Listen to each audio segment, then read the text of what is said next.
Aloha. My name is Lona Ho'ala. I'm a Kahuna priest who's the director of the Ho'ala Huna Foundation. Today we call that system of looking at the world HunaWisdom, simply because it's easier for Western people to say and to hear. And it's important that I share with you our job. Our job is to restore or give a rebirth to what's probably the world's oldest religion. And it's time that we have this at this point, because our world is in a lot of trouble. And what you're going to discover if you get into this is that HunaWisdom has the answer.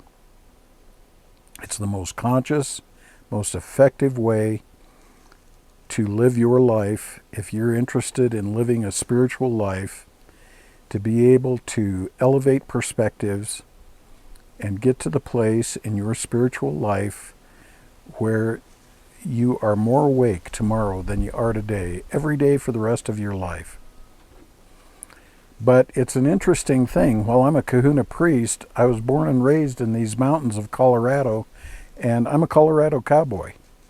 So the purpose of this video is to help you to understand how a Colorado cowboy got to be the person who is tasked with this job of restoring the world's oldest religion to our modern world. And it begins when I was a little child. When I was a little boy, from my earliest memories, I knew I was born to be a priest. And I talked about it all the time. And part of this could have been because my family was Catholic and were very close to priests in the area. My grandparents lived in a little town called Buena Vista. Buena Vista was too small to support a parish with its own priest. So there were these monks that came from the Benedictine Abbey in Colorado Springs, and they said Mass on Sundays, had communion, that sort of thing, and then they would return back to the monastery because the town wasn't big enough to support a priest full-time. So these monks would come up, and my grandmother was very much enamored of them. My grandfather too. She'd often invite him over frequently for her famous fried chicken dinners on her coal stove at the ranch. And so I came to know these people. I came to see how much our family respected them. They were role models. And all of that, I'm sure, contributed to my desire to be a priest. But it was much deeper than that. Much, much deeper than that. When I believe in the first or second grade in the Catholic Church, I can't remember anymore, but I can remember my first communion. And the parish priest was very happy that all of us youngsters were getting ready to have our first communion, and he made some comment about how God would be very pleased with us for what we're doing. And what he suggested is that each one of us wish for something that we'd like to have as a result of this commitment we were making to the church. He was sure God would want to bless us with some kind of gift. So he went around. There wasn't many of us in our grade, in our class, that was going through this communion thing. There may have been 10 or 15 kids. That we had a very small 3-room schoolhouse. It wasn't very big. And it was a beautiful experience. He went from child to child, and most of the kids asked for something like a new bicycle or a new BB gun or maybe a pony. And when he came to me, he said, what would you want? And I said, I want wisdom. And that comment, I didn't realize it, but it shocked the people in the audience to the point where some of them got very upset and went to my parents afterwards and wanted to know why their son was such a smart ass that he would ask for wisdom when all the other kids were asking for, those kinds of things like a toy or a BB gun. And that was my first clue that people who care about becoming enlightened often find themselves outside of the mainstream of society, and people tend to want to make you bad and wrong. And they don't want to pay attention. It's somehow it's interesting that it has developed. This pursuit of enlightenment is frowned upon by many, many people. So, as time went on, my parents were sure that I was going to be the family priest. So my youth was quite different than most. I was sent away to a Benedictine monastery, the Holy Cross Abbey, in Canyon City when I was 13 years old. My goal was to become a priest. Now, there were other kids there that were going through high school at the time. The Abbey ran a school for young men, and some of the people who went there because they wanted to become priests, like me. There were other kids there that were put in there by their parents who felt that they didn't have the time to raise their children. They were wealthy, they just wanted to get the kids away someplace where they didn't have to contend with them. Other kids were there because there were discipline problems. And the Abbey was a place where if you lacked discipline, it wasn't very long before you run head first into some very mean monks. I can remember my first swat drew blood, and my butt had a bruise in it that I was able to show my parents a month and a half later. So this was not the kind of thing that was lovey-dovey and everybody is holy, and these monks were pretty brutal, and it was a place of intense discipline. While I was there, another dimension of me came out, which was really one of my first experiences with this side of myself. And the one thing that was deeper in me than wanting to be a priest was a part of me that needed to know what's real about everything. I didn't, and that's why I've become a biochemist, a scientist. I've, studied physics, astrophysics, quantum mechanics, nuclear physics are some of my favorite things to do. Medicine, of course. I'm a naturopath and a biochemist. So that scientific side of myself started coming out. And I wanted very, very, very much to understand what was real about the Catholic Church. If I was going to give my life to this church, I needed to know what was real about it. So I spent every day at the monastery's library, which was extensive and full of encyclopedias and ancient books on spirituality and that sort of thing. And when a lot of the kids were out at football practice or basketball practice or just goofing around in the afternoon between school hours and supper time, I spent my time in the library researching the origin and development of the Catholic Church, and then ultimately the origin and development of Christianity. And what I discovered is that the kinds of things I had been taught turned out not to be real. And that was a real blow to me, as you might imagine. And you know what Jesus' message really was? Your Father and my Father are the same Father. Anything I do, you can do, and even more. And he was talking about the fact, and this was his message, that the only definition for God that can make any sense is that God is all that is. And whoever you are, you and every part of your life is made out of God, because there's nothing else out of which it can be made. And that's what Jesus' actual message was. But the Romans couldn't handle that. The only person that could possibly be divine was the emperor. And the idea that a Jew I mean, not even a Roman, a Jew might claim to be divine. That was totally unacceptable.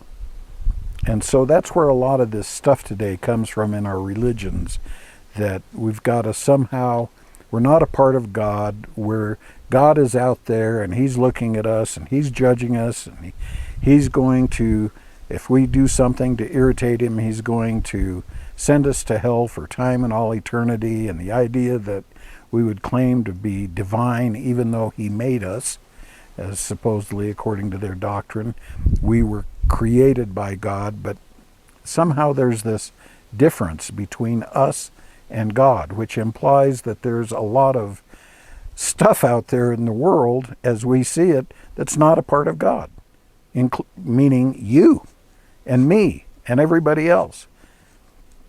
And if we please God enough, and if we acknowledge Jesus as our personal Savior, while we're going to go to live with God for time and all eternity, and if we don't do that, we're going to be consigned to this place in hell.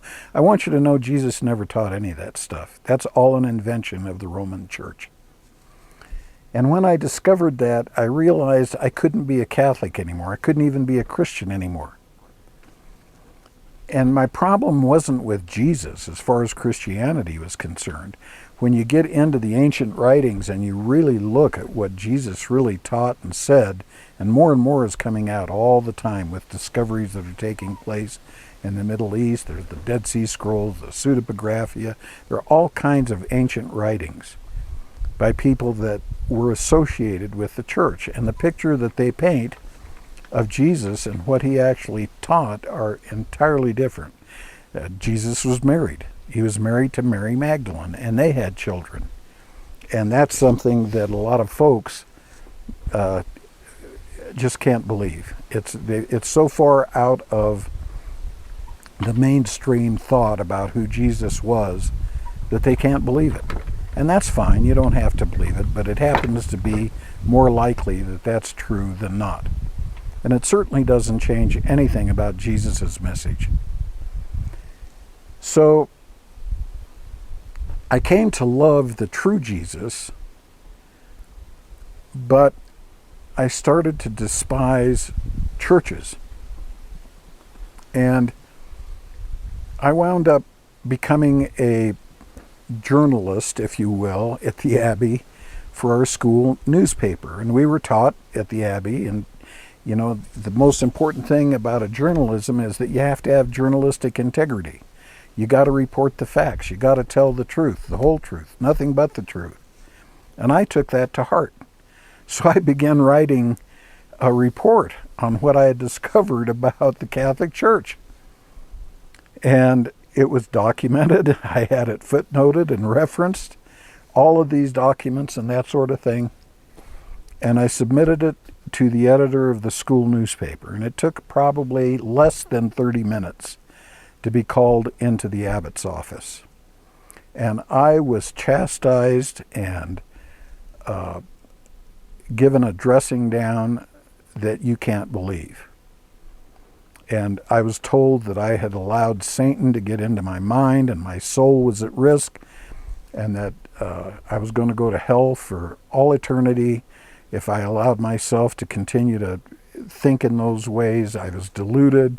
None of those writings were true. They're all Satan's plan to try to take people away from God's true church.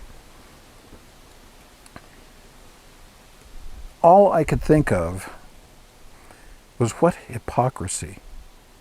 The hypocrisy was incredible. Why wouldn't people even want to look at history? Read the stuff for themselves. There's a place inside of us where we can recognize truth. I realized that. And I most certainly did not want to be a part of a church that was hypocritical. I couldn't spend my life trying to minister to people as a priest in the Catholic Church when I knew that the whole thing was a lie. How do you do that? So the priests I know today have never really looked at this stuff. They're good people, and they believe passionately in what they're doing. They believe the Catholic Church is the one true church of God.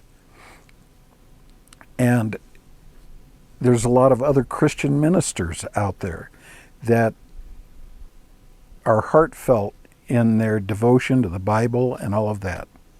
So this is the place where I want to make a real important statement. And that is, what I can know for sure is that the Catholic Church was not for me. But I am not saying that there's anything wrong or bad about the Catholic Church for anybody else. Every religion is a part of God. Every religion, whether it's Islam or something to do with the Jews or Christianity. There's many denominations and variations of all of those. And everybody is, the way we look at it as Kahuna priests, is that everybody is where they're at spiritually because at that time it's perfect for them.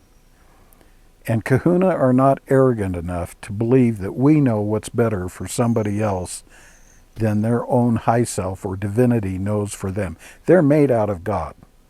If God wanted them to be some other religion, they would be.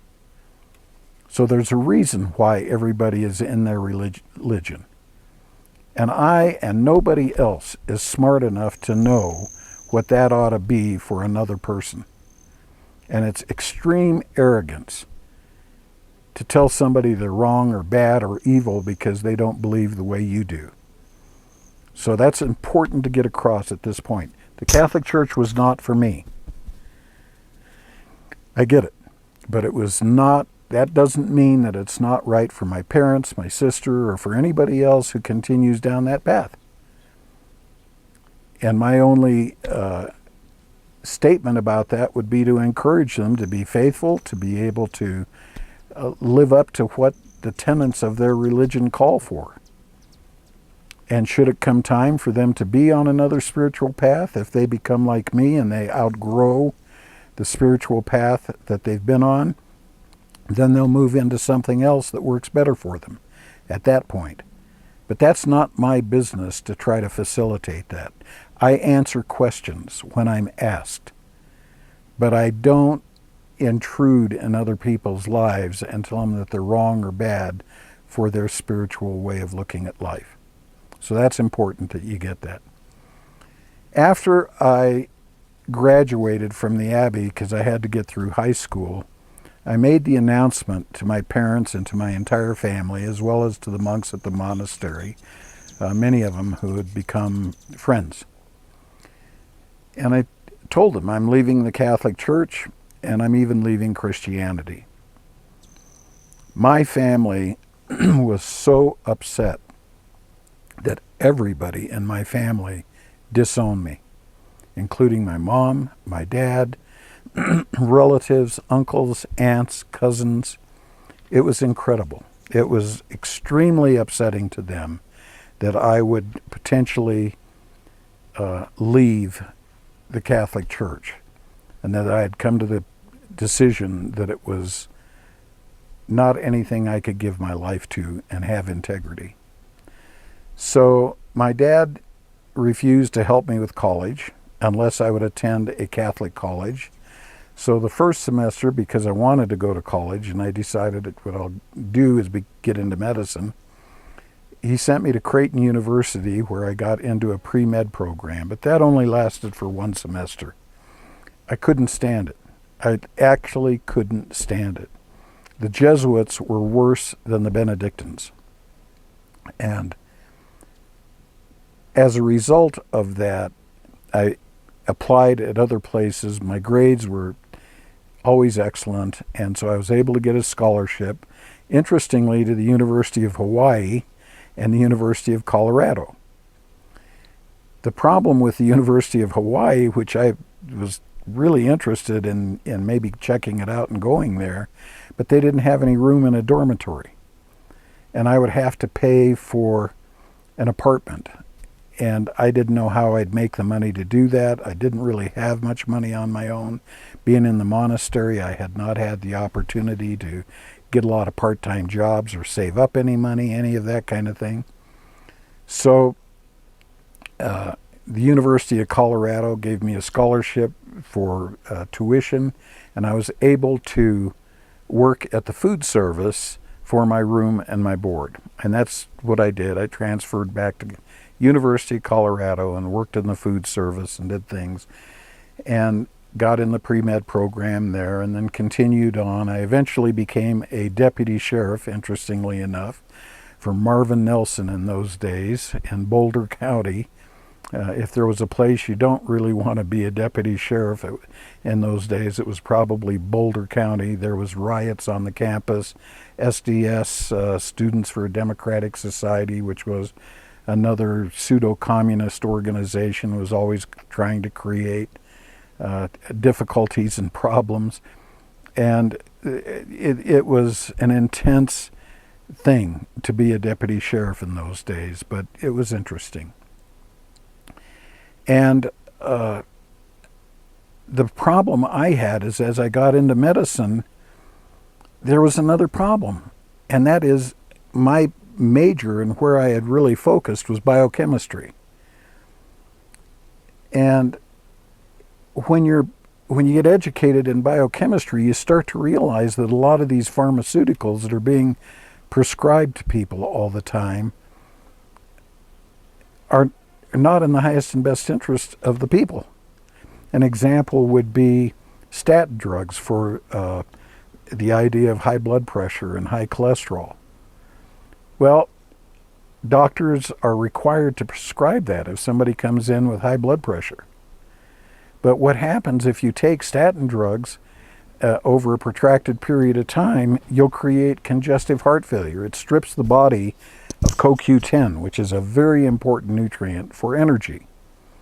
And I couldn't sit there and follow these standards of practice, which were influenced and really written by the pharmaceutical industries to sell drugs, many of which are dangerous, many of which are ineffective, many of which have side effects that are worse than the original disease, like death. And as a result of that, I realized I couldn't practice as a doctor.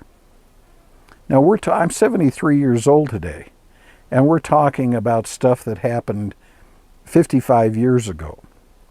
And 55 years ago, there was no such thing in, Western medicine as a naturopath. And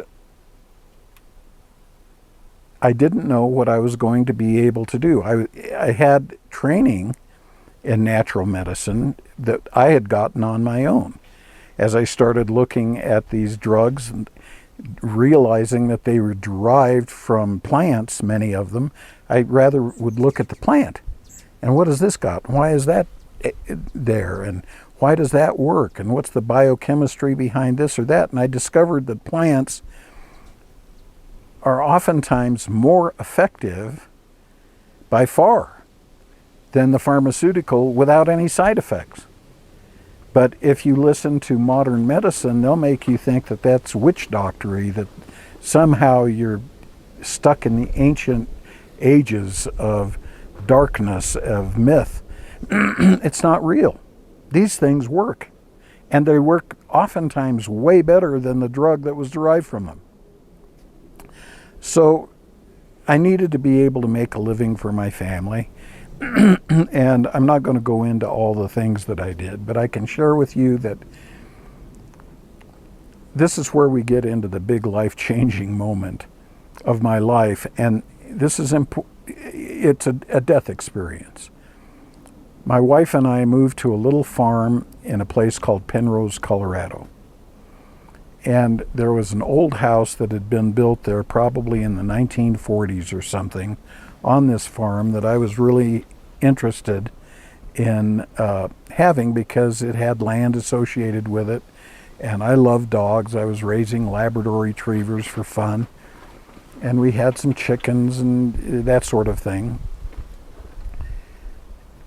But I didn't realize that the house had been rewired by the former owner, who was an electrician. When he bought it, the electricity was antiquated. It was the old kind of thing where you had individual wires running to a fuse box, and you had these screw-in fuses that controlled the electricity.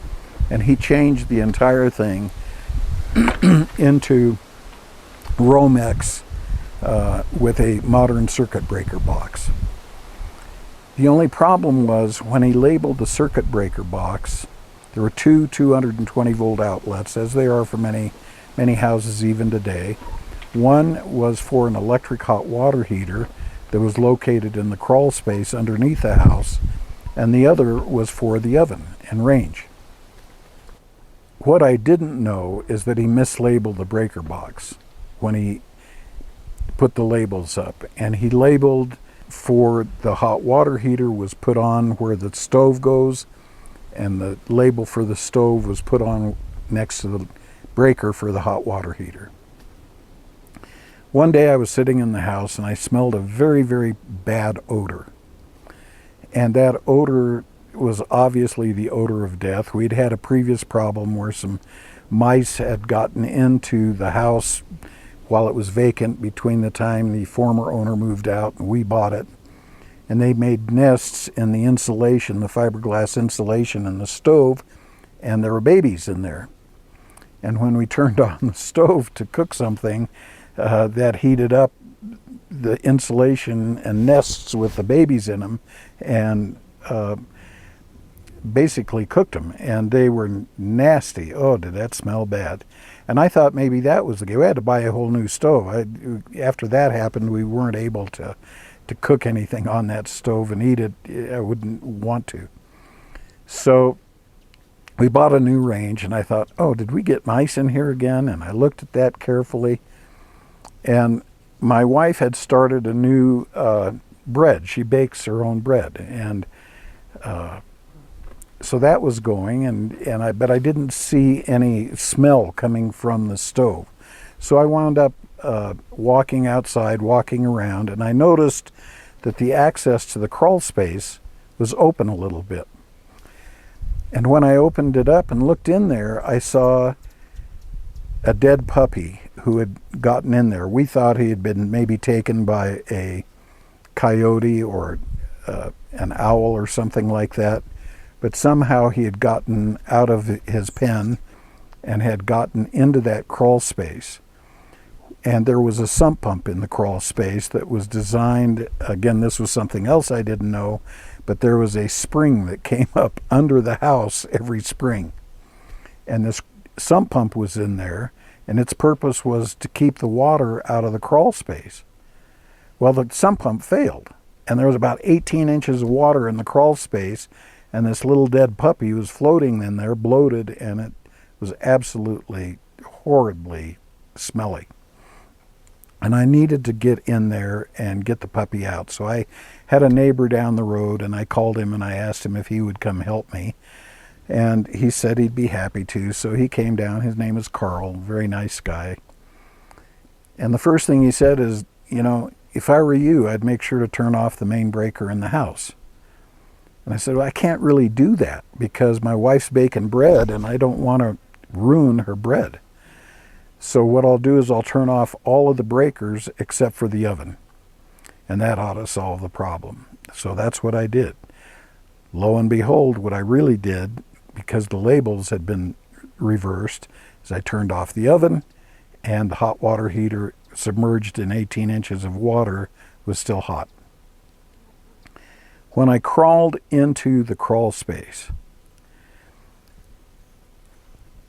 as I crawled in, and you know, the water was clear up to my belly, all of a sudden I felt that there was electricity in the water. And it was strange because I had the sense that I was being hunted by it. I remember that vividly. It just felt like I was being hunted by the electricity. And I realized something electric was still on. I was in that water, and I better get the hell out of there as quickly as possible. And as soon as I started to try to move, the electricity found me. And it was going through my body. I became a perfect ground. My hands are on the ground. My knees are on the ground. I'm in this water, and the electricity starts flowing through me. And it was excruciatingly painful. Excruciatingly painful. And I've always lived on ranches. I've always been physically very active until the last couple of years. I've gotten to be old and weak. But in those days, I was really buff. I was really strong. And as my muscles started to contract as a result of this electricity, I could feel my bones breaking. My back was broken in 4 places. My shoulders were damaged. My hips eventually needed to be replaced. It was excruciatingly painful. It felt like I was being stung by a wasp in every cell of my body, inside and out. And I just couldn't take it. And the thought came to me almost like it was a choice. If I could stand that pain for another few seconds and then know that everything was going to be okay after that, would I make that choice? Or would I prefer to die right then? And I basically, without hesitation, said, I want to die, because I couldn't stand the pain. I couldn't conceive of being in that much pain for another 1 or 2 seconds. I would rather die than have to endure that. And I know that that seems counterintuitive or maybe too far out there. But in reality, that's exactly what, it was just too painful to stay in that body. And once I made that decision, the next thing I knew, I was out of my body. And I was kind of looking down at myself, screaming. But I wasn't in my body. I was outside of my body, watching myself scream, blood-curdling screams. And I found it was interesting. I wasn't in pain. I was just noticing that there's my body and it's screaming. Geez, it's interesting. And then how I was above my body, looking at my body, it was another thing that was curious, because there probably wasn't 6 inches between the top of my back and the floor joists. So it's not like there was room for some dimension of me to be above me looking at me. But nevertheless, that was the perspective that I had. And then the next thing that happened is I was outside of my house. And I could see my wife running through the house. It was like the walls didn't exist. And she was in a bedroom in the front of the house, and when she heard me screaming, she came out and started running down the middle of the house to find out what was going on. And then I looked over at this Carl, who had reached in and tried to grab me by my belt to pull me out. But the second he touched me, he was kicked back out of that crawl space like he'd been kicked by a mule, probably 10 feet. And it just knocked him out. And my wife was listening to this blood-curdling scream, and I'm observing all of this, and it was very interesting, but I didn't have any real emotional reaction to it. It was just an observation. And then the next thing that happened is that I heard this buzzing, and it sounded just like an Australian didgeridoo. Row, row, row, row. And they say that the didgeridoo is a gateway between this world and the world of spirit. And after my experience, I understand why they say that. And a lot of people say they feel like that have death experiences, say that they feel like they're moving down a tunnel. Well, that's what happened to me. I'm sitting there, I'm hearing this sound in the background, but as soon as I hear it, I get this feeling of deja vu. And it was very disorienting. And it actually created nausea. And I'm feeling nauseous, and then it dawns on me, how can I be nauseous? I don't have a body. And then I find myself being pulled down the middle of this gigantic didgeridoo with this vibration, this rom, rom, rom. And I realized I had done this before. I had done it many, many times. That was the deja vu part of it. And then I came out into what I call a river of light.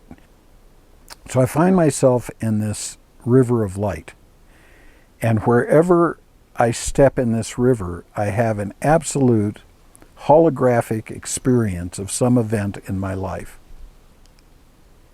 The events that took place chronologically close to my death were the first events I experienced. And then the farther I walked up this river, I was younger, and I was experiencing events that had happened to me when I was a younger person.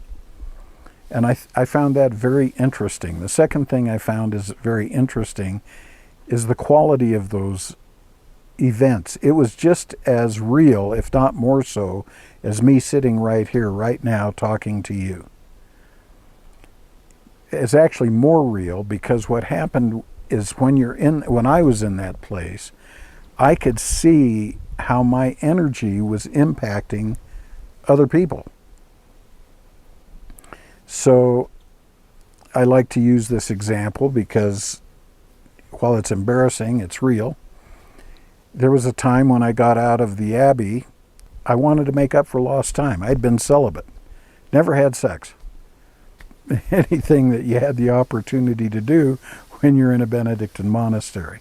So after I left the church, I decided I was going to make up for lost time. And there was a fellow I ran into named Matt at the University of Colorado. And his avowed goal in life was to have sex with a different woman a day, every day. Or more, if he could. And I didn't even know how to approach a girl, but he had this down pat. And I went out with him, and we did that for a while. And he taught me that the way to do this is you got to tell women these incredible stories and convince them that you're somebody they really want to know and have sex with.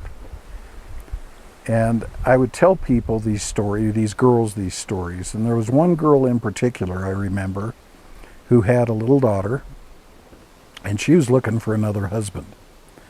And I was so far away from being a candidate for what she was looking for that I shouldn't have even dated her. But she was cute, and she was available at the sexual level, I realized. And I told her a lot of stories, none of which were true. And at one point, when she found out that I had been lying to her, she became extremely upset. And I can see in that place, in that river, I could see how my lies had affected her. And she had become very disillusioned, and that spirit of anger then went through her and went into her daughter, and she started treating her daughter very snappy and very ornery. And other friends the same way, and I could see my energy had rippled out like throwing a stone in the water. It didn't just end with me. It affected her. Her energy affected her daughter. Her daughter's energy affected other people. You could see all of this happening, which was a shock to me, to realize how our energy affects other people. Now, to redeem myself a little bit, another experience happened when I was a deputy sheriff, where there were 3 little girls that had been kidnapped. And I had a patrol partner named Gary, and we took the call, and we started discovering or tracing down who these girls had been around, where they might be. They were young, 11, 13, and 9 or something like that. And apparently this woman, the mother of these girls, had gotten kind of a deadbeat boyfriend who was a drunk. And that boyfriend had a friend, and the two of them decided that a great idea would be, when they were drunk, they kidnapped these girls and took them up to a mountain cabin that was owned by a relative of the friend. And so we started tracing them and figuring out where they might be. And we were on that case for 36 hours straight. And we didn't give up. And it may have been longer than that. I can't remember anymore. But I remember going without sleep and really wanting to find these girls. So the idea that I was exhausted just didn't play a role. And we eventually tracked him down to this cabin outside of Boulder. And as we got up on the cabin, we looked in a window and we could see the 3 little girls. They had been raped. One little girl was standing up with a teddy bear in her hands, and there was blood on her nightgown from where she had been raped. And the other little girls were laying on the bed, and you could tell that for them, they thought they were going to be killed. And they were in really terrifying situation. And both of these guys had booze bottles around. They were both pretty drunk. So Gary and I kicked in the front door and dispatched the 2 guys and wound up getting these girls and returning them back to their parents. And again, all of the things that happened were holographic. They were completely real as they, or more so than when they actually happened.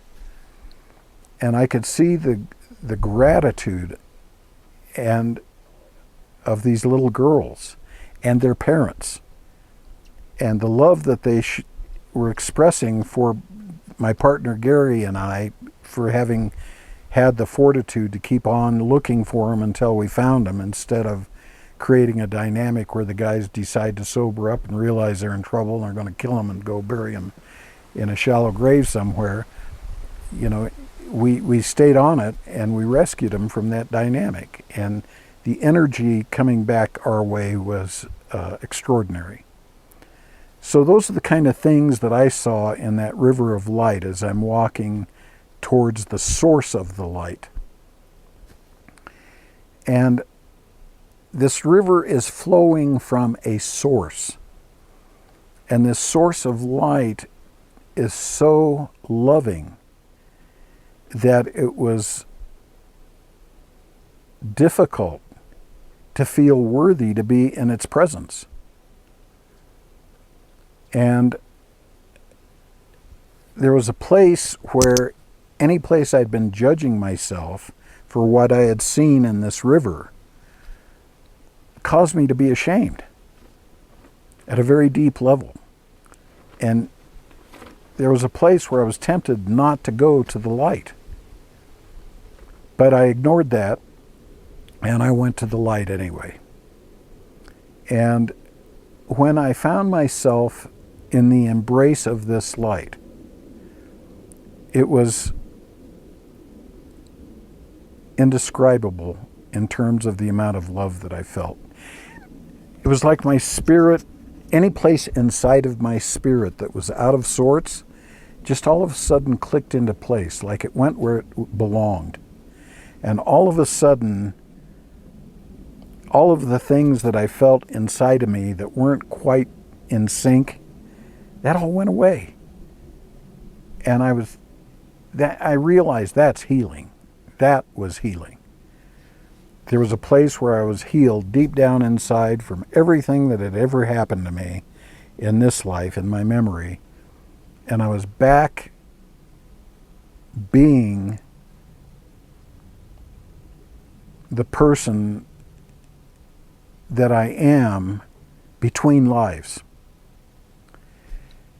And I knew that this light, don't ask me how, I just knew that this light would be anything I wanted it to be.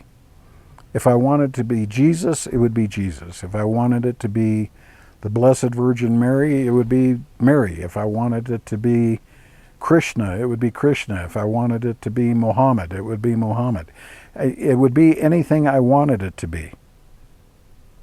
And I knew and that was the scientific side of me coming out again. I knew I didn't want to tell it what it was. I knew it would be whatever I wanted it to be, but I didn't want that. What I really wanted is to know who it was. And so I said to it, "Who are you?" And the answer came back in this very still, small voice. "I'm you. I'm you." And that hit me like a ton of bricks. And as soon as I was able to accept that that was true, I found myself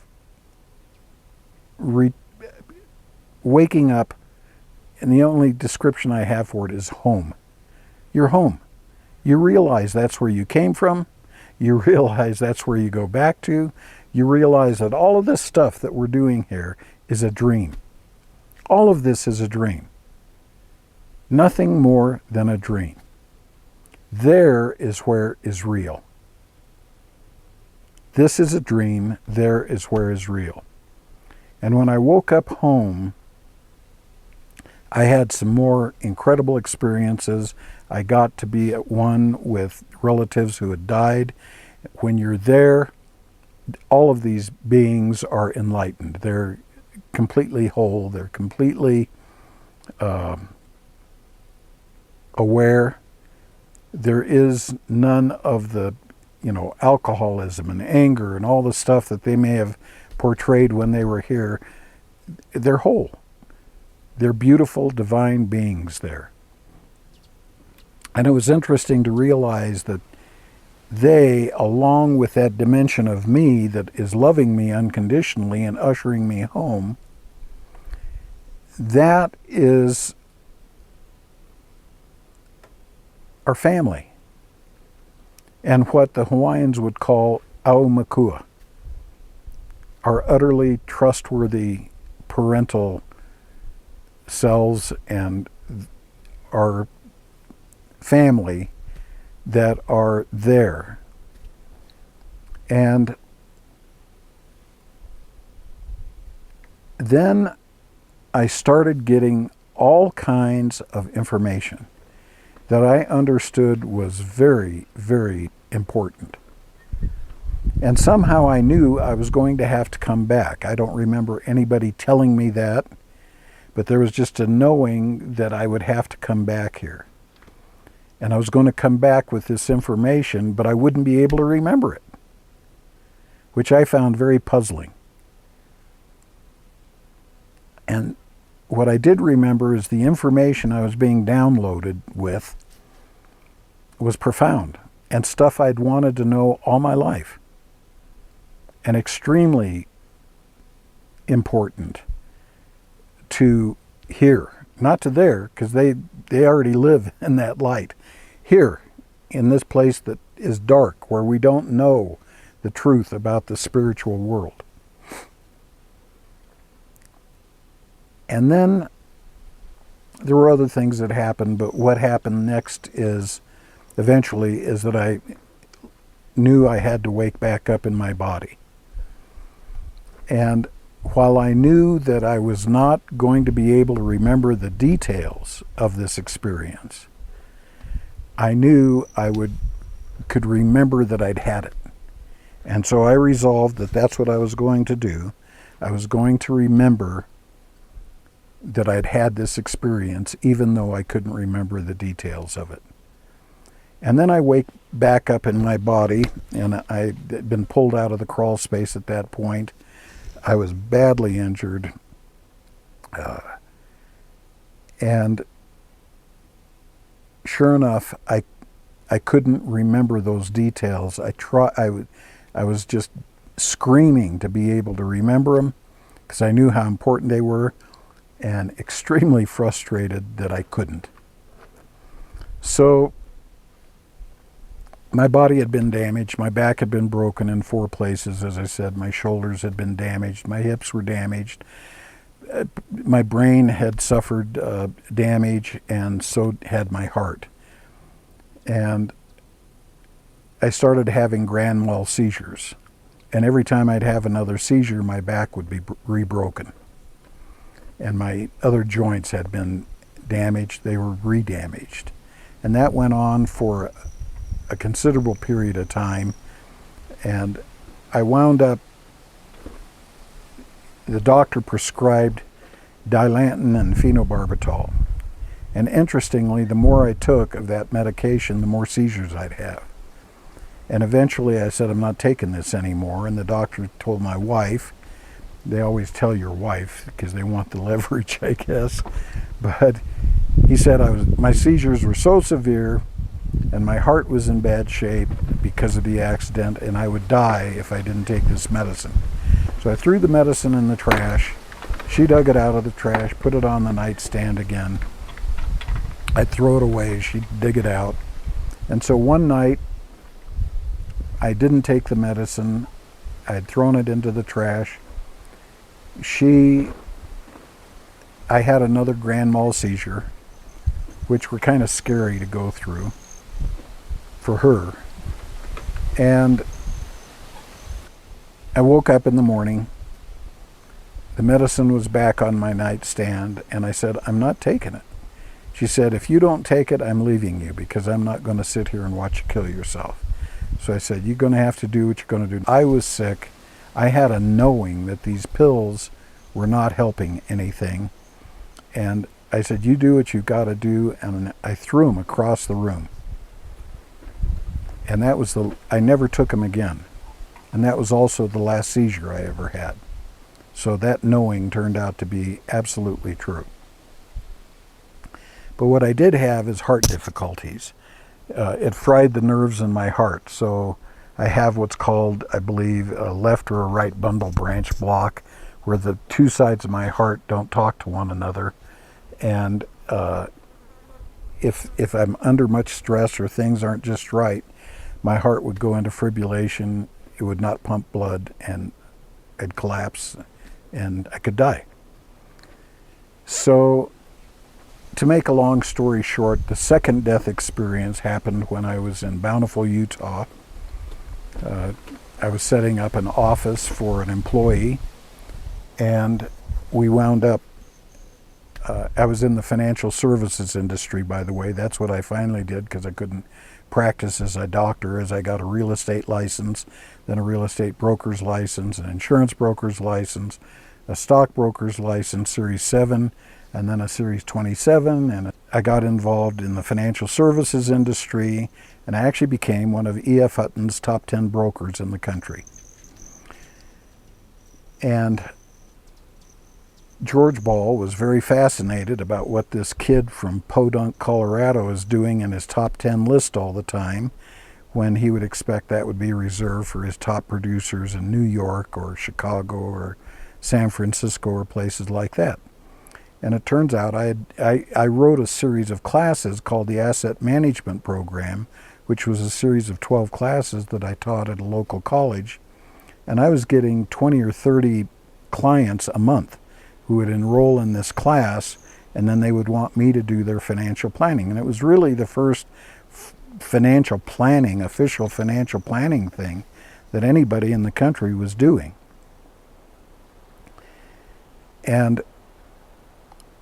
so this office I was setting up for a guy in Bountiful, Utah, and I was carrying a box of files into the building. It had been an extremely stressful drive. It was wintertime, it was blizzarding, and we had a motorhome, a Holiday Rambler motorhome, 36-foot motorhome, and driving that thing on glare ice was not a fun experience in a blizzard.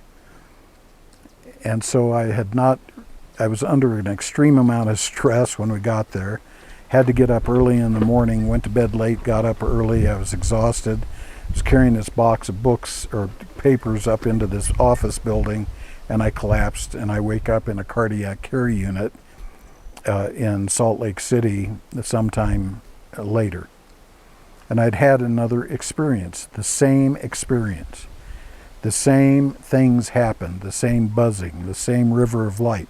The difference was that in this time, I didn't really want to spend any time going up the river of light. I'd been there, done that, got the t-shirt. I just wanted to go to the light. And I assumed that that would be it for me.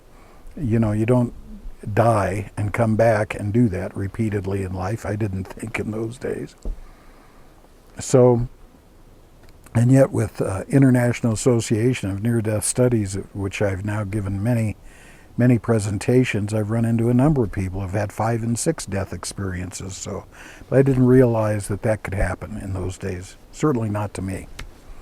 And the difference in the experience the second time was that I just wanted to go up the river, and when I was kind of like out of the river in the sense of not needing to wade up it, but I'm just wanting to move straight to the light, I'm outside of the dynamic and I see other people doing the same thing in their rivers, trying to make it back up to their source, their light. And I saw people who the shame that they held for themselves, for things that they saw that they had done, they couldn't go back to the light. And they got out of the river and they got lost. And they're wandering around, not able to really connect with anybody. They're terrified and they can't go to the light. And I realized that's who these disembodied spirits are that inhabit things, and ghosts and those sort of things. As a kahuna now, I've had many opportunities to bless homes and be called to dispossess homes of spirits, that sort of thing. And so we run into this, a lot as kahuna. But back in those days, I had never run into anything like that. And who was having the worst trouble were these born-again Christians and zealous Muslims and those kind of people who so needed to be right that they needed to make other people wrong. And they had done a lot of damage to other people because of that zealousness of needing to have other people look at life the way they do. And in hurting those people, when they were there in the river, they could see how much pain they had caused to families and to communities. Can you imagine waking up as a Muslim in that dynamic and seeing the death and destruction that you've been responsible for? Say, for instance, if you're one of the Arabs who ran the airplane into the World Trade Center, or, the people who are even on our side of the equation, soldiers who shot people unnecessarily and that kind of stuff. You see yourself doing that stuff. You see the effect on families, innocent people, small children. All of a sudden their mom and dad are taken away from them, dropping bombs on buildings, killing innocent people.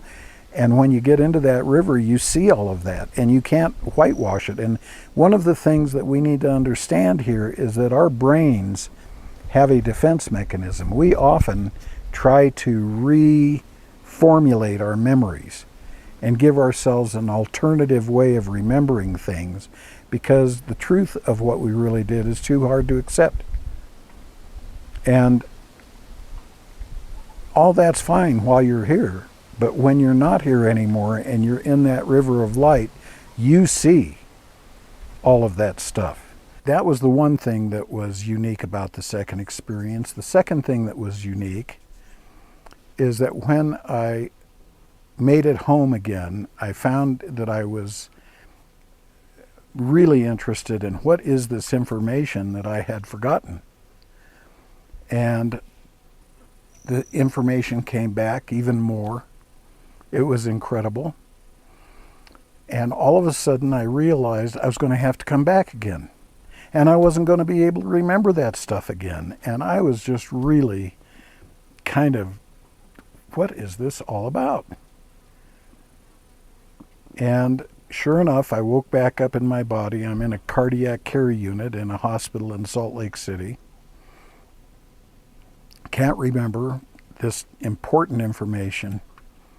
And so I just, you go on with life. That's all you can do. So at that time, we lived in Aspen, Colorado. I owned a guest ranch at Flaming Gorge Reservoir in Utah called the Red Canyon Resort. I was developing it to be a kind of a hunting retreat, fishing retreat. We had 2 nice big lakes on the property, but I also wanted to do healing retreats using natural medicine, which again in those days was still very rare. I felt that I had reached the pinnacle of my life. You know, what else could I want? I'm living in Aspen. I would watch my son play soccer at his little middle school, or maybe a freshman in high school, I'm not sure. But John Denver would watch. We would park in the parking lot, I in my Bronco and him in his Porsche, and we would chat back and forth from the parking lot watching our kids play soccer. And I felt I had reached the pinnacle of my life. My wife and I were running a TV program called Rocky Mountain Lifestyles that was produced out of Carbondale, Colorado, which was just down the valley from Aspen. And we interviewed a lot of local people who were celebrities, you know, some movie stars, local mayors, politicians, people who ran local businesses. And it was very interesting. The community enjoyed it. They got to see who these people are and why they lived in Aspen and what they did. And my wife one day was in the grocery store. And when she came home, she told me that she had been approached by a very obnoxious man who wouldn't leave her alone. He was putting the make on her and trying to tell her what a great guy he was and wanting to get together with her, you know, and she had a hard time getting him to go away. And she tells me all about this. I don't think too much about it. And then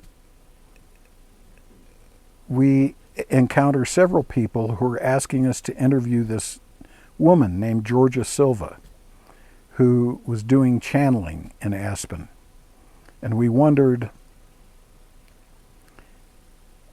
why she was gaining so much attention. I, being a scientist, was not really geared to channeling and the fact that it might actually be real. But after my experiences with the death experiences, I was more open-minded. So I agreed to go interview her. And we got the address and we drove into Aspen and we went to their place. And who comes to the door but the same guy that was previously harassing my wife in the grocery store. His name is Ed Silva. And Ed welcomed us into the home. My wife elbows me. She says, "That's the guy."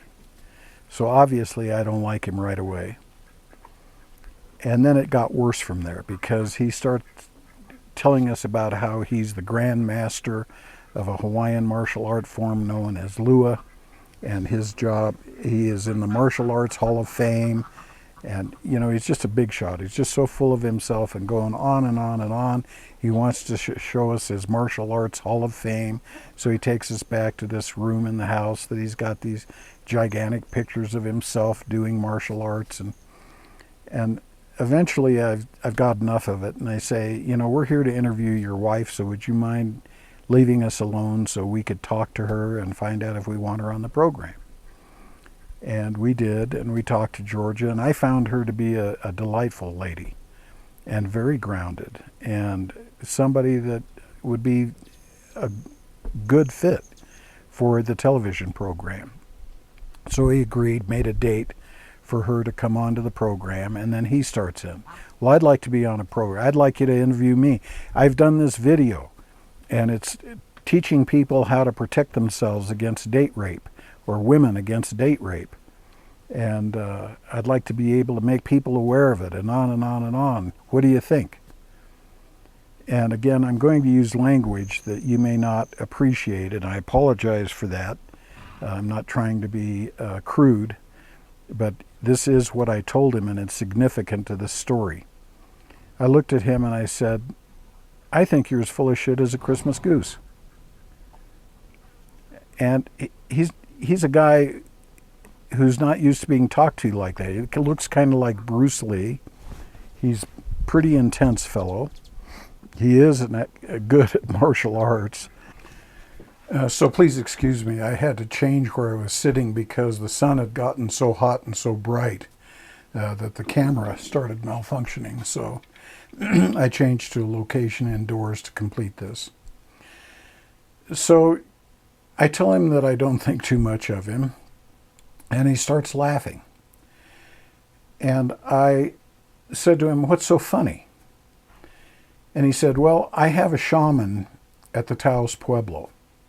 And I told him that I had this problem, that I was in a lot of trouble regarding this video that I made. And he said that the man who could help me solve that problem would appear in my life, and you could recognize who this man is, as he'll tell you that you're as full of shit as a Christmas goose. And he said, "That's exactly what's just happened. You're the guy." And I said, "Well, that's fine." He said, "What do you think?" And I said, still think you're as full of shit as a Christmas goose." So he said, "I need to be able to work with you. I have to do this. I'm in trouble. I need to be able to get this resolved. What do you charge?" And back in those days, which is a long time ago, I used to charge $75 an hour for consulting. But I didn't want to work with him. So I said, "I charge $150 an hour. I require a 2-hour minimum, and I'll meet you over lunch if you decide you want to do this." I'm hoping that he's not. I'm hoping that he's going to get irritated, because that was an outlandish amount of money for that day. "And we'll do it over lunch. You have to pay for lunch, and there's no guarantee that I'll want to meet with you a second time." He said, "No problem." He walked back to his bedroom. He came back, and he put 3 brand new $100 bills in my hand. He said, "How about tomorrow?" So I'm kind of stuck. And so I meet him, and he tells me this story. And apparently what had happened is that he had promoted 6 or 7 or 8 different people, each out of quite a bit of money, so that he could do this video. I mean, like maybe 10 or 20,000 bucks a piece. And that's what he'd been living on. That's how he'd been able to afford his house in Aspen and all of that. The only problem was each one of them thought they owned the rights to the video. And they did not realize that there was a whole bunch of other people, all of whom thought they owned the rights to the video. And now that the video is produced, people are starting to ask questions. Where's my money? And what are you going to do to sell this thing and get me paid back? And he knew he was in trouble. He had to deal with that issue somehow, some way. And that's what he had asked the Taos Pueblo shaman about, and that's when he was told that he would meet a guy who would tell him as full of shit as a Christmas goose, and that guy would be able to help him. Well, I told him, "I can help you, and I can, but you're not going to necessarily like what you're going to have to do here to deal with this. And if I catch you lying again about anything, I'm done. I'll walk away from it in a heartbeat." And he said, "Not a problem." So I got a list of all of these investors. I contacted them all. I shared with them what had gone on. I said, "You can have the guy arrested. You could have him thrown in jail for fraud. But that's not going to get you your money back. If you will work with him, we can develop a marketing plan. And I don't know how well this video is going to do, but any money that comes in the form of proceeds will divvy up equally among each of you, and hopefully you'll get paid back. Maybe you won't, but at least you got a chance to get something back." And they all agreed to do that. We all had a meeting at his house, and they agreed to do it, and then I was done with my part of it. But he had a secretary. And since he was out of money, he was laying her off. And she needed a job, and I needed a secretary or an office manager. And she was qualified. I thought I liked her. She was a nice person. And I asked her if she wanted to come to work for me, since he was not going to need her anymore. And she said she'd love to. But the problem was her and her husband had made arrangements to go to Hawaii for a trip. They had a condo there that they wanted to go to on the northernmost island of Kauai, and when they got back she could start. And I said, "Well, that's okay with me." So They left and went to Hawaii, and we get a phone call. My husband and I are here in Hawaii. We're at the condo, and I can't explain it, but you have to come here. We don't know why, but you have to come here. We've got a place. You have a bedroom. We'll pick you up at the airport. You won't need a car. All it's going to cost you is the flight. And in those days, I was very, very wealthy. So the trip to Hawaii was no big deal. The guest ranch was not operating. It was wintertime. I believe that was the reason. And so Lonnie and I said, why not? Now, I'd been to Hawaii numerous times on junkets with E.F. Hutton, other places, and I was not impressed. It was, to me, every time we went, it was in Honolulu, and Honolulu to me was just like Los Angeles transplanted to Hawaii, to an island. So it was a change of pace, but it wasn't anything that I thought was going to be an overwhelming experience. I was wrong. We wake up, we wind up in Hawaii. It's nighttime. They pick us up at the airport. You can't see anything. They drive us to this condo. They're the Princeville condos on the northernmost island of Kauai, on the eastern shore of Kauai. And when we wake up in the morning, we look outside, and it's a beautiful place. This condo is up on a cliff. There's a lot of grassy lawn out in front of us, and you can look out over the ocean. The cliff is probably 150, 200 feet high. And in those days, my wife and I took a walk every morning, so we decided to take a walk, and there was a little path that wound down and went into kind of a gully and then came out on the beach down below these cliffs. So we decided we walk down that path and go down to the beach and check out the ocean and see what's going on. The path was a one-person path. So she walked behind me, I walked ahead, and as we started walking down that path, I had an overwhelming spiritual experience. I don't know any other way to say it. It was overwhelming. And by the time we got down to the beach, there are tears streaming down my face. And I turn around and look at Lonnie, and she's had the same experience. There are tears streaming down her face. And I said, we have to move here. And she says, I know. And that was it. We have all of this going for us in Colorado. I'm living my dream, and all of a sudden, there's no observable reason why, but we know we have to go to Hawaii. So after we leave Kauai, we take a trip to the Big Island, and we look around the Big Island because that's where we get the impression we're supposed to be.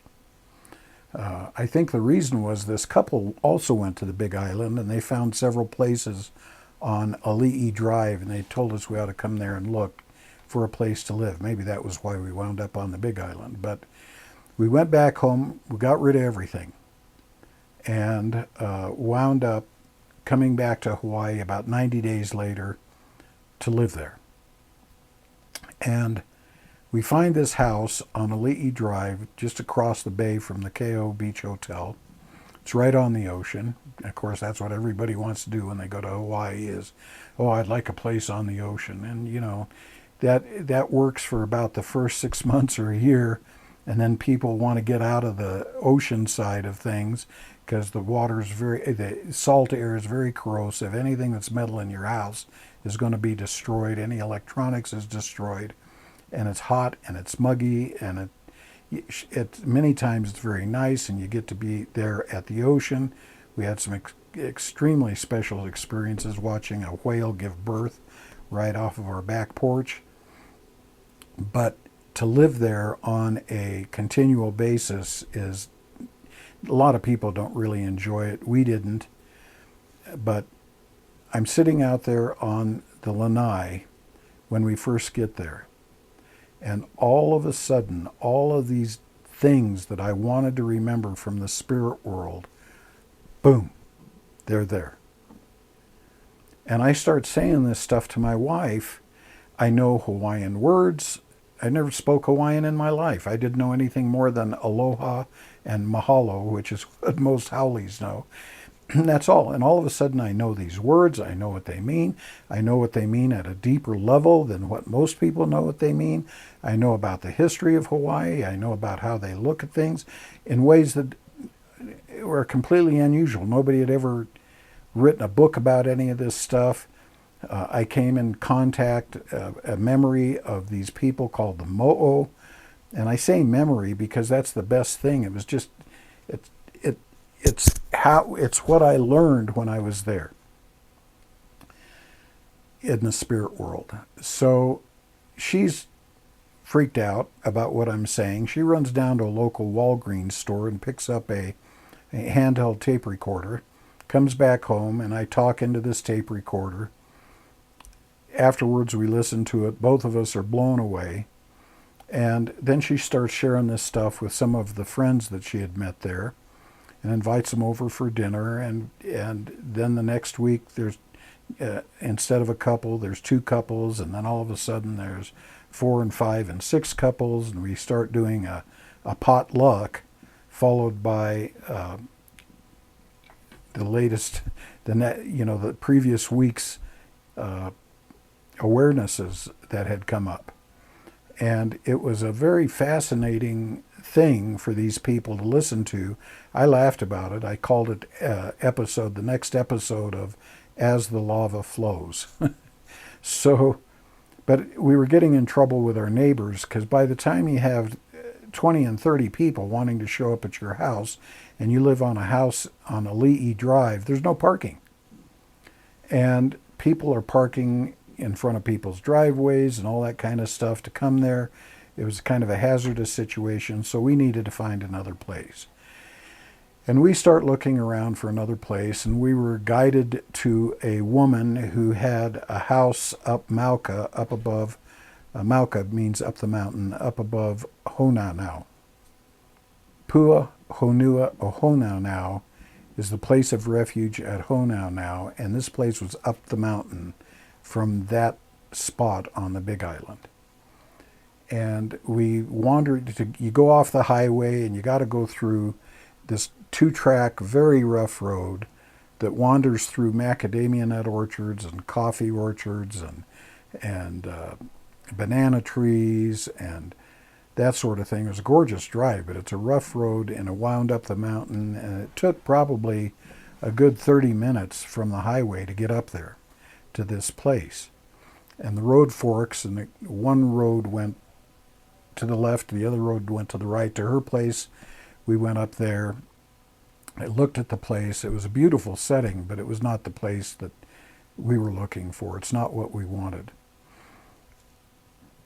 So she lived in the house that was at the left fork. And to go up there, you went under this great big stone archway. And at the top of the archway was this big circular stone that was engraved with a Chinese symbol, and it didn't mean anything to me at the time, but it actually means lair of the dragon, which turned out to be very significant. But I didn't know any of that at the time. We drive up there and we talk to this woman. Her name is Spring. And it turns out she's married to a guy who is also married to 2 or 3 other women. She has like 4 kids by him, and she's living there at this place. There's other women that he's married to that have their kids in their places. And she, I tell her it's not going to work for us, but clearly the place that she was living in was perfect. It was what we wanted. And I said, I won't be interested in trying to buy that place, but I would be very much interested in this place. And she thought about it, and she said, I'm open to that. She said, this is a place that's way too big for me. I can't really take care of the grounds. And we could move over there and be comfortable, and you could be in here and do your work and your retreats and all that kind of stuff and that sort of thing. And as we're sitting there talking, there was a black cat that came running across the yard about, a ways away from us. Now be aware that this place is spectacularly gorgeous. you drive up, there's banana trees, avocados, 2 different kinds of avocados, 2 different kinds of papaya, 6 different kinds of bananas, oranges, lemons, limes, grapefruit, coffee orchard. It was just to die for. 17 different exotic fruits. But we see this cat running across the lawn that had come out of this one area where all these exotic fruit trees were. And it was a black cat. She said, "Oh my God," she said, "the one thing I got to warn you about is, do you see that cat? That cat is horrible. It pees on everything. It'll attack people. And I just want to warn you at a time, if you decide that you want to move into this place, you're going to have to kill that cat." And I generally like animals a lot. And I looked at that cat, and that cat stopped, and it looked at me. And it came running across the yard. And she shrieked and jumped up, and the cat jumped into my lap and curled up and started purring. And I petted it, and we named it Mana for power. It's the Hawaiian word for life energy or power. And that cat was a wonderful cat. We moved into the place. It became a close friend of mine. And she said, "This is supposed to be your place. That's the sign." So we move into this place and we start having these meetings. I don't think anybody's going to show up because it's so far out of Kailua Kona and so far up the mountain and a tough drive to get from the highway up there. But it turns out we have more people showing up there for the meetings than we did at our house. And one day, the point of the story is this. One day we are having a meeting, and a friend of ours shows up with these 2 Hawaiian people. And these Hawaiian people identify themselves as Kahana and Pahia, and they were kahuna, mo'o kahuna of the Order of Kane of the Mo'o clan. And what that means, mo'o were something that I had gotten in touch with in my death experience. I realized that there had been a culture in Hawaii long before the Ali'i culture that everybody thinks is the origination of Hawaii. It turns out not to be true. There were people there from 750 BC till 1250 AD that created the most conscious culture the world has ever known. And these people were known as the mo'o. And the mo'o is a Hawaiian word that at the surface means something that's a lizard. You see these little geckos running around houses eating bugs off the walls and that sort of thing. Those are known as mo'o. But at the deeper level, the mo'o is the dragon. And remember the symbol on the archway that I talked about that had that symbol at the top of the archway, lair of the dragon. And when they said mo'o, priests, I was shocked, because the other thing that I knew is that in the invasion from Hawaii, from Tahiti, the Ali'i came to Hawaii in an invasion from Tahiti in 1250 AD. And when they hit Hawaii, Hawaii had no kings, they had no armies, there'd been no wars, there was very little in the way of crime, there wasn't even much of anything you could call a police force for 2,000 years.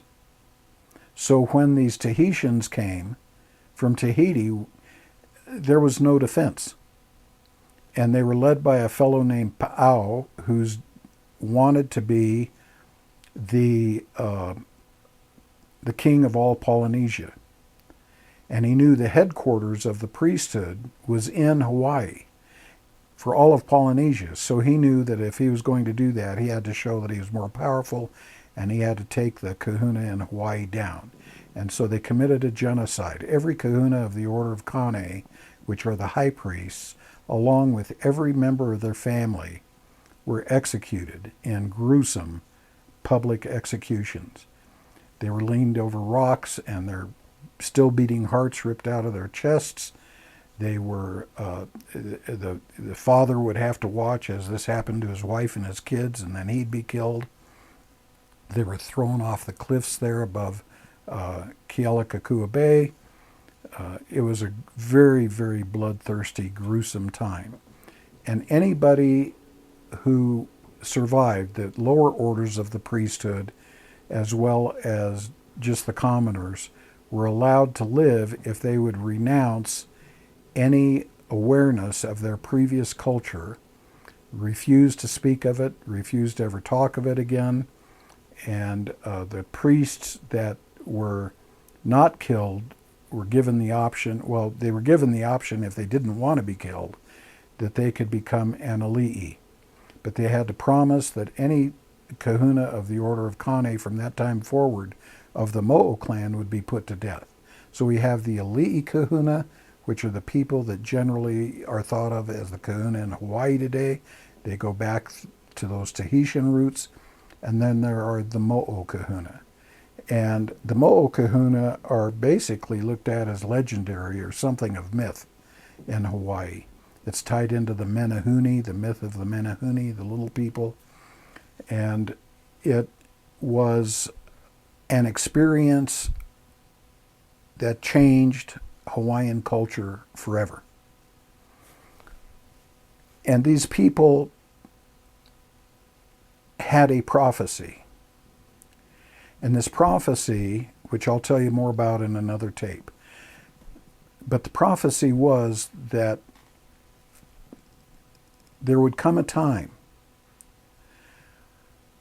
when the same thing would befall the entire world that had just happened in Hawaii. That there would be a very enlightened country that would become established under the same basic principle that the Hawaiian culture had been organized under. And that is the idea that God is all that is, and that the people are born as a part of God, and they have sacred space, the source of the rights. And then the only rights the government can have are the rights that the people already have that they choose to delegate to the government. And of course, the United States has done the same thing. And the whole point of the United States, sadly, many people are ignorant of the Declaration of Independence and what all this means. But as the Declaration of Independence says, we hold these truths to be self-evident. All men are created equal and endowed by their Creator with certain unalienable rights. The source of rights are in the people, which get them from God. And then the only rights government can have are rights the people already have that they choose to delegate to the government. And there's this constant war that the Mo'o people, they trace their history back before Hawaii, 40,000 years to a motherland that they call Mu. And they had been around lots of cultures, and they had witnessed a perpetual problem where a culture gets very, very strong because they honor the fact that everybody is part of God.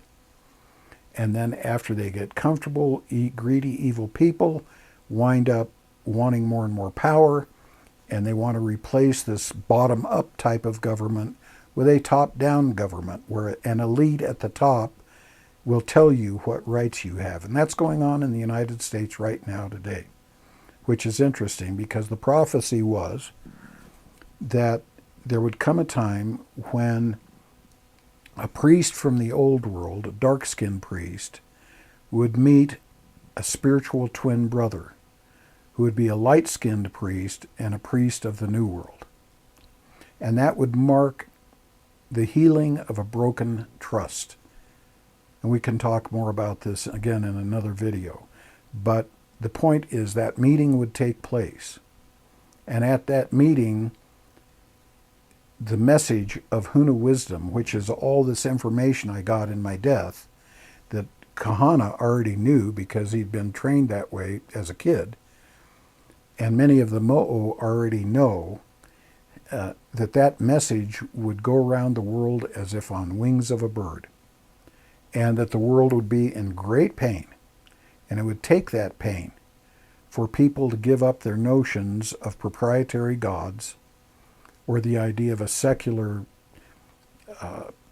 group of people that take the place of God, And it would take that much pain for people to finally get to the place where they're willing to accept the idea that God is all that is, and that everybody owes one another in every part of our world the respect due a fellow divine being. And that would be the ultimate thing that would come out of this meeting. That message would fly around the world as if on wings of a bird, and the New World priest would be responsible for doing that. And oh, by the way, that's what's happening on the website and with these talks that I give all the time. The message is flying around the world as if on wings of a bird. That prophecy is literally being fulfilled as we speak. And so he's telling us all of this, and he rips open his shirt, and he has a tattoo on his chest. And the tattoo, the symbol is the old world and the new world touching. And that symbol among old world Hawaiians is never seen together because it represents this prophecy, and this prophecy is very much like to the old world Hawaiians. It's almost like the prophecy about the second coming of Jesus. Somebody who has this tattoo on their chest is purporting to be the old world priest that's going to find his new world brother. And to many of these people, it's sacrilegious to even see this symbol like that. And he said he was the old world priest that needed to find his new world brother, that he had talked to Tony Robbins, because Tony Robbins does a lot of workshops in Hawaii. He had talked to Tad James. He had talked to other people, and he realized they weren't the people. They weren't the people he was looking for. And he heard about me teaching on the Big Island, and I had become, I guess at that point, somewhat notorious or popular. I don't know which word would be. Depends, I guess, on where you're coming from, whether you think I'm notorious or fascinating. But the friend that brought him had just finished a house and wanted a blessing, and he'd been referred to Kahana to do a blessing. In Hawaii, you don't move into a new house, a new business, a new car, anything like that without getting it blessed by a kahuna. And he happened to run into Kahana, and Kahana asked, and he was in Kauai at the time, that's where Kahana lived, which is the northernmost island. Kahana said, have you heard about a white guy teaching Huna on the Big Island, someplace up above Puahonua Ohona now? And Don said, yeah, he's a good friend of mine. We go up there every week. And he said, well, instead of giving me money for doing a house blessing, would you mind just getting us airplane tickets and taking us over to the Big Island, because I'd like to meet this guy. So Don said, sure, you can come with us. And that's how he wound up at the house that night. So he's telling us about this story, and he shows us this tattoo on his chest, and he said, you're the guy. He said, I knew it when we drove up the driveway, because the prophecy said I would find my spiritual twin brother teaching at a place known as the Lair of the Dragon. That symbol at the top of the archway is Lair of the Dragon. I didn't know that. I had no idea that was true. I don't know Chinese. I don't know how he did, but he was quite aware that that was what that was. And then he said when he came and he heard me talking, he realized that I was teaching things that only the Mo'o know. It is a message they call Ho'alahuna, that which causes an awakening to that which is real. That's what those words mean. And Ho'alahuna is rather unique in its phraseology, words, the way it puts things together. It's extremely rational, extremely powerful. The best way to say it, I say to people all the time that it's a postulate-based system of wisdom. It's not a belief-based faith. Postulate, because postulates are things that can intuitively known to be real. When I say the shortest distance between 2 points is a straight line, that's a postulate. You recognize that. You don't have to believe that. No belief is required. Well, Huna is all the same, all that. The real Huna, the old world Huna, Ho'alahuna, which today we call HunaWisdom, that is all of it is like that. We begin with the definition of God as the all that is. There is such a thing as an all that is. You're connected to it right now. Not only in this present moment, but you're connected to everything in the past, you're connected to everything that will happen in the future. We're connected. Everything is connected. Our Earth is connected to the solar system, which is connected to the galaxy. Galaxies are connected to each other in galactic clusters, and every part of this world is completely connected to every other part of the world. And there is a spiritual level at which it's all connected, which was my fascination with quantum mechanics, because Huna explains quantum mechanics. These people, I had a conversation with Kahana. This is a kid who never graduated from 6th grade. And we were having conversations about quantum mechanics. And he didn't have any problem with that. Huna had taught him about this world. And the point that I'm trying to make is God is all that is. And everything in Huna descends from that idea, and all of a sudden you start seeing the connection between things, and it blows you away. All of a sudden you start to understand things. And that's what I wanted to remember from my death experience the first time and the second time, and I couldn't right away. That was so profound. It was the answer to all these questions I'd struggled with all my life, and not at a level that required any belief. There was no belief required. All common sense, rational postulates connecting together and creating a worldview that ultimately everything is tied together in a comprehensive way that I've never experienced with any religion. So I was tasked as the white priest with giving a no less than a rebirth to the world's oldest religion into our modern times. And that's what I've been doing ever since. I was ordained by him and his people, the Mo'o, in a very secret and sacred spot on the big island of Hawaii, and where all the ordinations were performed anciently. That's another interesting story. And I won't go into it right here for the sake of time, but that ordination took place on June 14th, 1992. And my wife and I have been doing this ever since. It's been a difficult job. I was thrown in jail by a born-again Christian district attorney in Hawaii who was sure I was an agent of Satan because I was taking people away from her born-again Christian congregation that wanted to study with me instead. That was something that was not okay.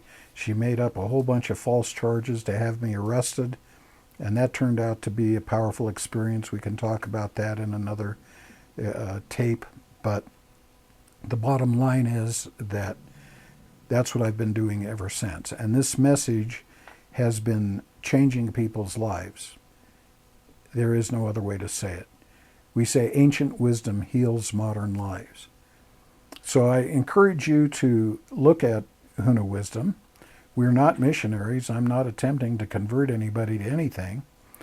I think a lot of people wind up wanting to take our classes, wanting to know about, we call it the way of wisdom. They want to tune in to my comments on my blog on a regular basis. I also do information as a part of my website on natural medicine, on the coronavirus. I have a lot of cancer patients. I've got a big reputation dealing with people who have cancer using natural methods that are extremely powerful and that work. There are people out there that have had cancers. They've been diagnosed with less than 3 months to live, and there's not just a few of them, and they're alive today, 20 and 30 years later. So we talk about all of these things on the website and in our blog. So I encourage you to go to our website at www.HunaWisdom.com, and there you can have more of the story and how this all came to be, how a Colorado cowboy came to be the kahuna rebirthing this ancient wisdom into our modern world. And you may just discover something there that you've been looking for all your life. Our goal, we tell people, is with HunaWisdom, it's a way to become more awake tomorrow than you are today, every day for the rest of your life. And the Native Americans would call that ego vision. When you get your perspective, elevate your perspective, you see more. And you all of a sudden can see choices that you didn't even know existed before you elevated your perspective. So that's the value of HunaWisdom. And as a kahuna, many of my people that are my students or part of my family, this is how I like to look at it, they like to have me around because they get questions, they get concerned, and they know I tell the truth. And they know I'm not goofy, and they know that I'm grounded. So they trust me, and I share perspective. So I do three things. We teach the message in a form called HunaWisdom, the Way of Wisdom classes. We wind up having an ongoing commentary where we apply HunaWisdom to current events. And I want to thank you for listening. This is a long tape, I get it, but there's a lot of questions people have. This is not a normal thing. You don't find this on every street corner every day. And when if you will take the time to look into the website and listen to some of the classes, I think you'll be like most people. One of two things are going to happen. You're either going to be completely blown away and you're going to see answers that you've been looking for all your life, no matter how spiritually evolved you are. Or number two, you're going to get so upset that you're going to think that I'm an agent of Satan, just like that born-again Christian district attorney did, because what you're learning is flying in the face of things, of what I call your sacred cows. In order to get in touch with reality, the big R, you have to sacrifice your sacred cows on the altar of reality. There's a big R, the reality, and then you have a reality, and Mary has a reality, and Sam has a reality, and John has a reality, and Alice has a reality. Everybody has their own realities, the little R. That is how the world looks to you through the glasses that you're wearing. But then there's a big R that has nothing to do with any glasses. A pain is the difference between the little r and the big R. The more those two things are different, the more pain you're in. To see the big R, you have to get past these deeply held beliefs, like the abbot at the monastery just couldn't even bear to hear me talk about, and really didn't read the article except to know that I was saying that the Catholic Church was not the true church because there was no unbroken line of popes going back to Peter. He didn't want to read it. He didn't want to look at it. He didn't want to know it. So he's unwilling, and he's not going to grow. And that's fine for him. That's none of my business. But if he was going to grow, he would have to have the opportunity to read this stuff, pray about it, put those beliefs that he's using to run his life on the altar of reality and burn them up. And that's how you get to the place where you can see what's real. And when you do, you realize at that point you've got nothing to lose but pain by doing that.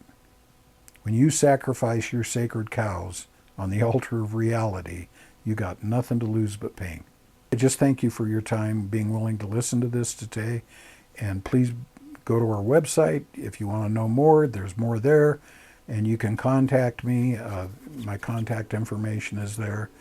I'm available for talks. I do counseling. We do retreats online. And I also do personal retreats here at the ranch. People come out here. We've got a beautiful place for them to stay. They eat organic food out of our own gardens. I have some spectacular gardens. We raise our own livestock. Everything we eat here is organic and comes off the land for, I shouldn't say everything, but virtually everything. And